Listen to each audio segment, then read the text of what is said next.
ಸ್ನೇಹಿತರೆ, ಮೀಡಿಯಾ ಮಾಸ್ಟರ್ಸ್ಗೆ ಸ್ವಾಗತ ಸುಸ್ವಾಗತ.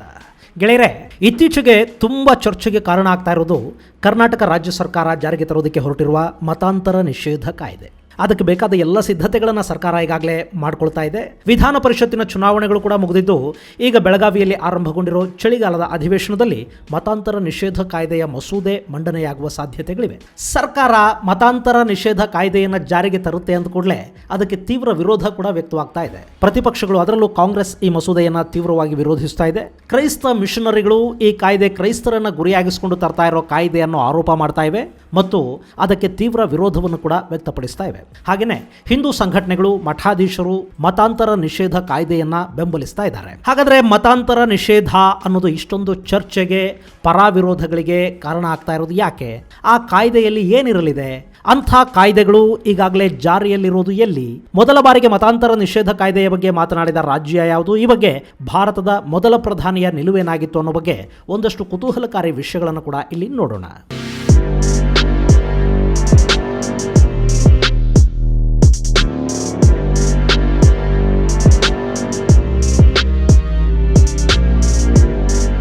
ಗೆಳೆಯರೆ, ಮತಾಂತರ ಅನ್ನೋದು ಇವತ್ತು ನೆನ್ನೆಯ ಸಮಸ್ಯೆ ಅಲ್ಲ ಮತ್ತು ಅದನ್ನು ಸಂಪೂರ್ಣವಾಗಿ ತಡೆಯೋದಕ್ಕೆ ಸಾಧ್ಯವಾಗುವುದು ಕಷ್ಟ. ಭಾರತದ ಸಂವಿಧಾನ ಇಲ್ಲಿನ ಪ್ರತಿಯೊಬ್ಬ ನಾಗರಿಕನಿಗೂ ಕೂಡ ಧಾರ್ಮಿಕ ಸ್ವಾತಂತ್ರ್ಯದ ಹಕ್ಕನ್ನು ಕೊಟ್ಟಿದೆ. ಅವರಿಗೆ ಇಷ್ಟವಾಗುವ, ಅವರು ನಂಬುವ ಮತಾಚರಣೆಗೆ ಸಂವಿಧಾನದ ಆರ್ಟಿಕಲ್ 25 ಅವಕಾಶವನ್ನು ಕಲ್ಪಿಸಿಕೊಡುತ್ತೆ. ಹೀಗಾಗಿ ಯಾರು ಯಾವ ಮತವನ್ನು ಬೇಕಾದರೂ ಆಚರಿಸುವ, ಮತಾಂತರಗೊಳ್ಳುವ ಅಧಿಕಾರವನ್ನು ಹೊಂದಿರ್ತಾರೆ. ಹಾಗೆಯೇ ಬಲವಂತದ ಮತಾಂತರಗಳು, ಭಯ ಆಮಿಷಗಳನ್ನೊಡ್ಡಿ ಮಾಡುವ ಮತಾಂತರಗಳು ಕಾನೂನು ಬಾಹಿರ ಅನ್ನಿಸ್ಕೊಳ್ಳುತ್ತವೆ. ಈ ಆರ್ಟಿಕಲ್ 25 ನೀಡುವ ಹಕ್ಕಿನ ದುರ್ಬಳಕೆ ಆಗ್ತಾ ಇದೆ ಅನ್ನೋ ವಾದ ಕೂಡ ಇವತ್ತು ನೆನ್ನೆಯದ್ದೇನಲ್ಲ.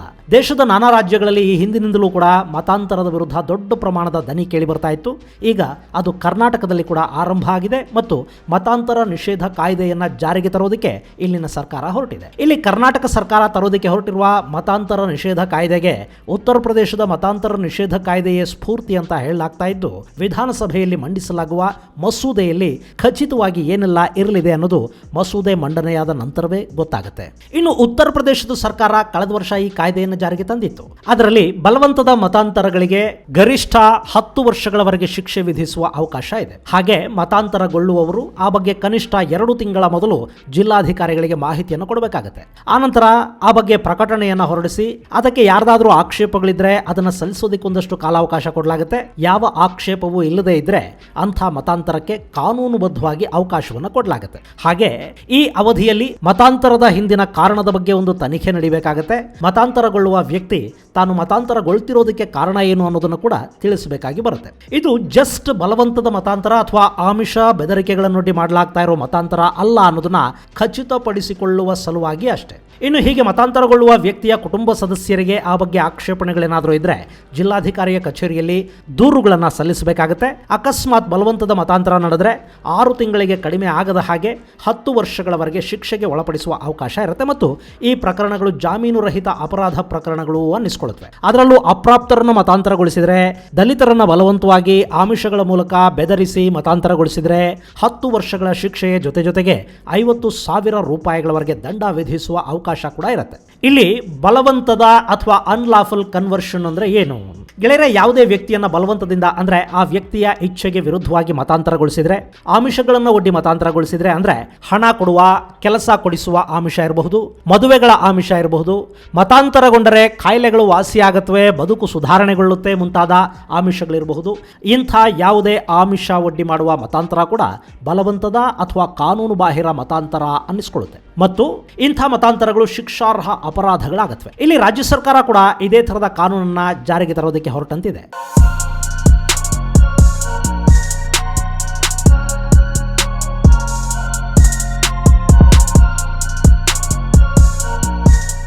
ಇನ್ನು ಇದಲ್ಲದೆ ಮತಾಂತರಗೊಂಡವರ ದಾಖಲೆಗಳನ್ನು ಜಿಲ್ಲಾಧಿಕಾರಿಯ ಕಚೇರಿಗೆ ತಲುಪಿಸಬೇಕಿರುತ್ತೆ ಮತ್ತು ಮತಾಂತರಗೊಂಡ ವ್ಯಕ್ತಿಗೆ ಈ ಹಿಂದೆ ಯಾವುದೇ ರೀತಿಯ ಮೀಸಲಾತಿ ಹಾಗೂ ಇನ್ನಿತರ ಸೌಲಭ್ಯಗಳು ಸಿಗ್ತಾ ಇದ್ರೆ ಮತಾಂತರದ ನಂತರ ಅಂಥ ಸೌಲಭ್ಯಗಳು ಸಿಗೋದಿಲ್ಲ.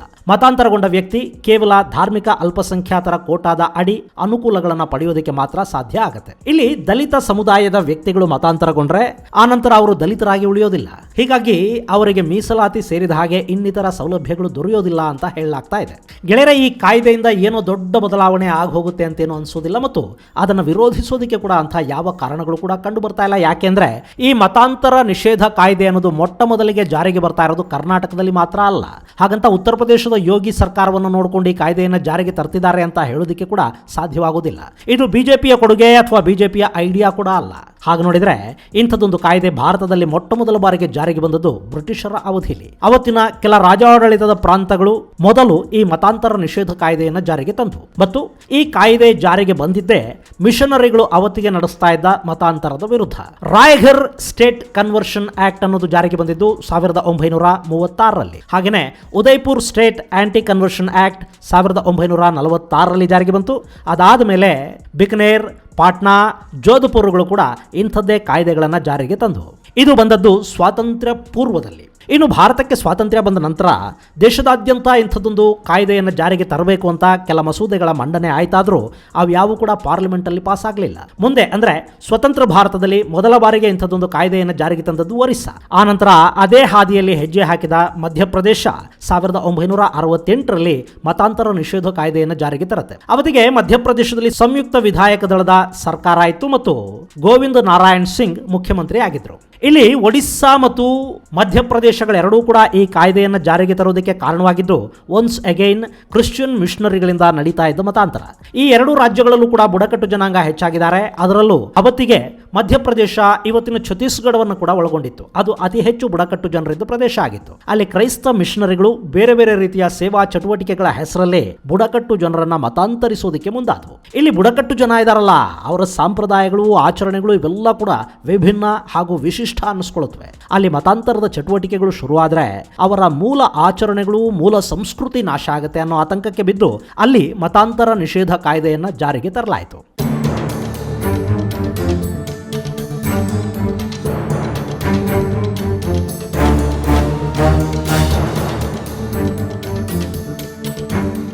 ಅದರ ಜೊತೆಗೆ ಈಶಾನ್ಯ ರಾಜ್ಯಗಳಲ್ಲಿ ನಡೀತಾ ಇದ್ದ ಮತಾಂತರ ಚಟುವಟಿಕೆಗಳು, ಅಲ್ಲಿನ ಪ್ರತ್ಯೇಕತಾವಾದಿ ಸಂಘಟನೆಗಳು ಹಾಗೂ ಕೆಲ ಮಿಷನರಿಗಳ ನಡುವಿನ ಸಂಬಂಧ, ಪ್ರತ್ಯೇಕತಾವಾದಕ್ಕೆ ಹರಿದು ಬರತೊಡಗಿದ್ದ ವಿದೇಶಿ ಹಣ ಇವೆಲ್ಲವನ್ನ ಗಮನಿಸಿದ ನಂತರ ಒರಿಸ್ಸಾ ಹಾಗೂ ಅವತ್ತಿನ ಮಧ್ಯಪ್ರದೇಶ ಸರ್ಕಾರಗಳು ಈ ಕಾಯ್ದೆಯನ್ನು ಜಾರಿಗೆ ತಂದವು. ಈ ಎರಡೂ ರಾಜ್ಯಗಳ ನಂತರ ಇದೇ ಥರದ ಕಾಯ್ದೆ ಅರುಣಾಚಲ ಪ್ರದೇಶದಲ್ಲಿ ಜಾರಿಯಾಯಿತು. ಇಲ್ಲಿ ಗಮನಿಸಬೇಕಾದ ಅಂಶ ಅಂದ್ರೆ ಅರುಣಾಚಲವನ್ನು ಮಿಷನರಿಗಳಿಂದ ಕಾಪಾಡಬೇಕು ಅಂದ್ಕೊಂಡಿದ್ದು ಬೇರಿನ್ಯಾರೂ ಅಲ್ಲ, ಭಾರತದ ಮೊದಲ ಪ್ರಧಾನಿ ಜವಾಹರ್ಲಾಲ್ ನೆಹರು. ಇಲ್ಲಿ ಕೂಡ ಈಶಾನ್ಯ ರಾಜ್ಯಗಳಲ್ಲಿ ಶುರುವಾಗಿದ್ದ ಮತಾಂತರ ಹಾಗೂ ಮಿಷನರಿಗಳ ಪ್ರಭಾವದಿಂದ ನೆಹರು ಚಿಂತಾಕ್ರಾಂತರಾಗಿದ್ದರು. ಅದರಲ್ಲೂ ಮಿಜೋರಾಂ, ನಾಗಾಲ್ಯಾಂಡ್ಗಳಲ್ಲಿನ ಪ್ರತ್ಯೇಕತಾವಾದದ ಬೀಜ ಬಿತ್ತನೆ ಪ್ರಧಾನಿಯ ನೆಮ್ಮದಿಯನ್ನು ಕೆಡಿಸಿತ್ತು. ಇದೇ ಪರಿಸ್ಥಿತಿ ಅರುಣಾಚಲ ಪ್ರದೇಶದಲ್ಲಿ ಕೂಡ ಆಗಬಾರದು ಅನ್ನೋ ಕಾರಣಕ್ಕೆ ನೆಹರು ಅವರ ಗೆಳೆಯ ವೇರಿ ಎಲ್ವಿನ್ ಅವರ ಸಲಹೆ ಮೇರೆಗೆ ಅರುಣಾಚಲ ಪ್ರದೇಶದ ಬುಡಕಟ್ಟು ಜನಾಂಗವನ್ನ, ಅಲ್ಲಿನ ಸಂಸ್ಕೃತಿ ಪದ್ಧತಿಗಳನ್ನ ಕಾಪಾಡುವ ನಿರ್ಧಾರ ಕೈಗೊಳ್ಳುತ್ತಾರೆ ಪಂಡಿತ್ ಜವಾಹರ್ಲಾಲ್ ನೆಹರು. ಹೀಗಾಗಿ ಅರುಣಾಚಲ ಪ್ರದೇಶವನ್ನ ವಿಶೇಷ ಪ್ರದೇಶವನ್ನಾಗಿ ಮಾಡ್ತಾರೆ. ಅಲ್ಲಿಗೆ ಹೋಗೋದಕ್ಕೆ ಅನುಮತಿಯನ್ನು ಪಡಿಬೇಕು ಅನ್ನೋ ಕಾನೂನು ಜಾರಿ ಮಾಡಲಾಗುತ್ತೆ.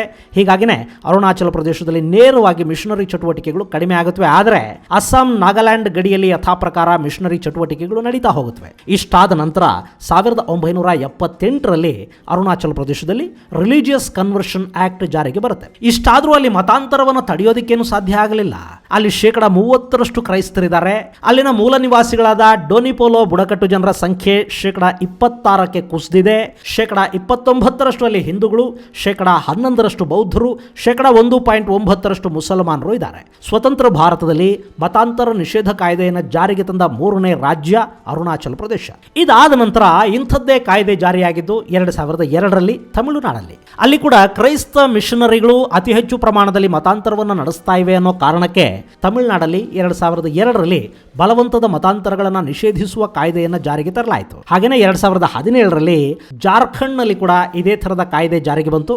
ಇದಾದ ಮೇಲೆ ಉತ್ತರಾಖಂಡ ಮತ್ತು ಹಿಮಾಚಲ ಪ್ರದೇಶಗಳು ಮತಾಂತರ ನಿಷೇಧ ಕಾಯ್ದೆಯನ್ನು ಜಾರಿಗೆ ತರುತ್ತವೆ. ಇಷ್ಟೆಲ್ಲ ಆದಮೇಲೆ ಈ ರಾಜ್ಯಗಳ ಕಾಯ್ದೆಯಲ್ಲೇ ಒಂದಷ್ಟು ಬದಲಾವಣೆಗಳೊಂದಿಗೆ ಈ ಕಾಯ್ದೆಯನ್ನು ಕಳೆದ ವರ್ಷ ಜಾರಿಗೆ ತಂದದ್ದು ಉತ್ತರ ಪ್ರದೇಶ.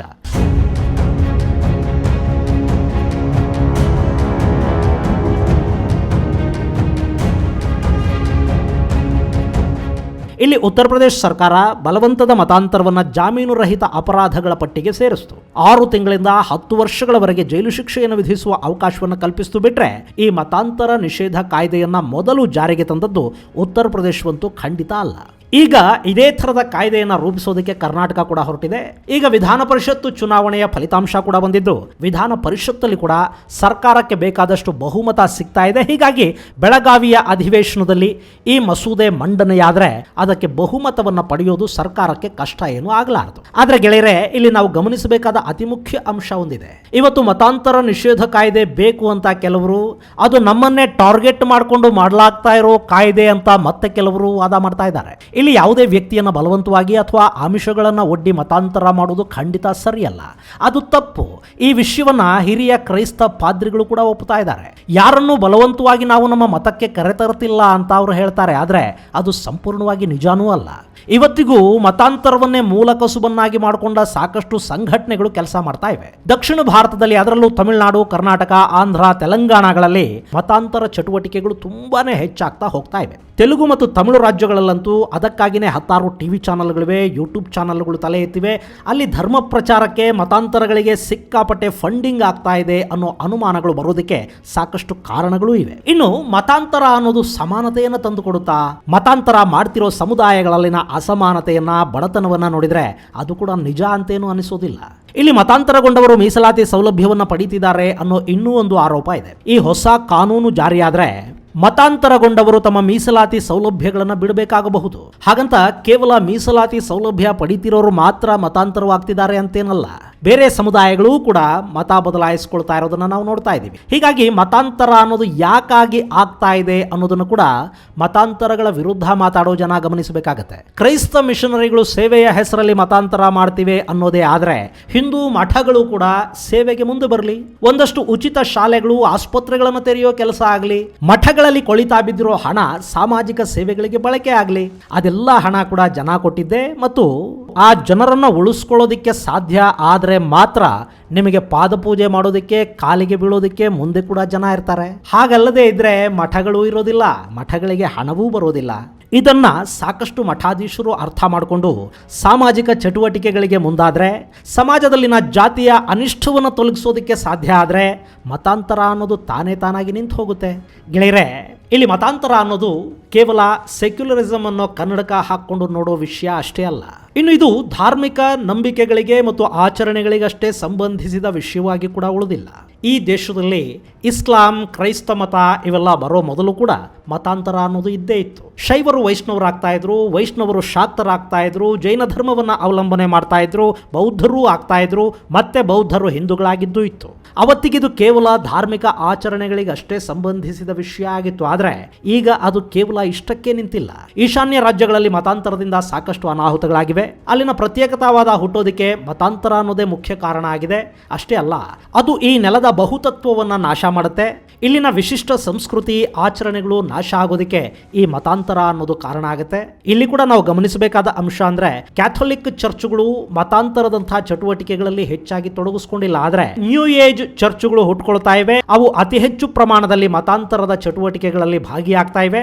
ಅವುಗಳಿಗೆ ಅಮೆರಿಕ, ಯುರೋಪ್ ದೇಶಗಳಿಂದ ಹರಿದು ಬರ್ತಾ ಇರೋ ಹಣ ಈ ದೇಶದ ಸಮಗ್ರತೆಗೆ, ಸಾರ್ವಭೌಮತ್ವಕ್ಕೆ ಧಕ್ಕೆ ತರೋ ಸಾಧ್ಯತೆ ಇರುತ್ತೆ. ಅಷ್ಟೇ ಅಲ್ಲ, ಸಾಮಾಜಿಕ ಸಾಮರಸ್ಯವನ್ನು ಹಾಳು ಮಾಡೋದಕ್ಕೆ ಈ ಮತಾಂತರಗಳು ಕಾರಣ ಆಗತ್ವೆ. ಹೀಗಾಗಿ ಇಂಥ ಮತಾಂತರ ಚಟುವಟಿಕೆಗಳನ್ನು ನಿಯಂತ್ರಿಸಬೇಕಾದ ಅಗತ್ಯ ಖಂಡಿತ ಇದೆ. ಹಾಗಂತ ಇದು ಕೇವಲ ಕಾನೂನಿನಿಂದ ಮಾತ್ರ ಸಾಧ್ಯವಾಗುವ ಕೆಲಸ ಅಲ್ಲ. ನಮ್ಮ ನಡುವಿನ ಸಾಮಾಜಿಕ ಅನಿಷ್ಟಗಳನ್ನು ತೊಲಗಿಸೋದಕ್ಕೆ ಸಾಧ್ಯ ಆಗದೇ ಇದ್ರೆ, ನಾವು ಕೆಳವರ್ಗದವರು ಅಂತ ತಿಳ್ಕೊಂಡಿರೋ ಜನರನ್ನ ಮೇಲಕ್ಕೆತ್ತೋ ಪ್ರಯತ್ನದಲ್ಲಿ ಇಡೀ ಸಮಾಜ ಕೈ ಜೋಡಿಸದೇ ಇದ್ರೆ ಈ ಅನಿಷ್ಟವನ್ನು ತೊಡೆದು ಹಾಕೋದಕ್ಕೆ ಸಾಧ್ಯ ಆಗೋದಿಲ್ಲ. ಮತಾಂತರಗಳನ್ನು ವಿರೋಧಿಸುವವರು ಆ ನಿಟ್ಟಲ್ಲಿ ಸ್ವಲ್ಪ ಯೋಚನೆ ಮಾಡಲಿ ಅಂತ ಆಶಿಸ್ತಾ, ಇವತ್ತಿನವರೆಗೆ ಮತಾಂತರಗೊಂಡವರ ಎಲ್ಲರ ಬದುಕುಗಳು ಬದಲಾಗಿಲ್ಲ. ಹಾಗೇನೆ ಮತಾಂತರ ನಿಷೇಧ ಕಾಯ್ದೆಯನ್ನು ಜಾರಿಗೆ ತಂದ ರಾಜ್ಯಗಳಲ್ಲೆಲ್ಲ ಮತಾಂತರ ಅನ್ನೋದನ್ನು ನಿಲ್ಲಿಸೋದಕ್ಕೂ ಸಾಧ್ಯವಾಗಿಲ್ಲ ಅನ್ನೋದನ್ನು ನಿಮ್ಮ ಗಮನಕ್ಕೆ ತರ್ತಾ ಈ ಸಂಚಿಕೆಯನ್ನು ಮುಗಿಸ್ತೀನಿ. ಮುಂದಿನ ಸಂಚಿಕೆಯಲ್ಲಿ ಮತ್ತೊಂದು ವಿಶೇಷ ಜೊತೆ ಮತ್ತೆ ಭೇಟಿಯಾಗೋಣ. ಅಲ್ಲಿವರೆಗೆ ಜೈ ಹಿಂದ್, ಜೈ ಕರ್ನಾಟಕ.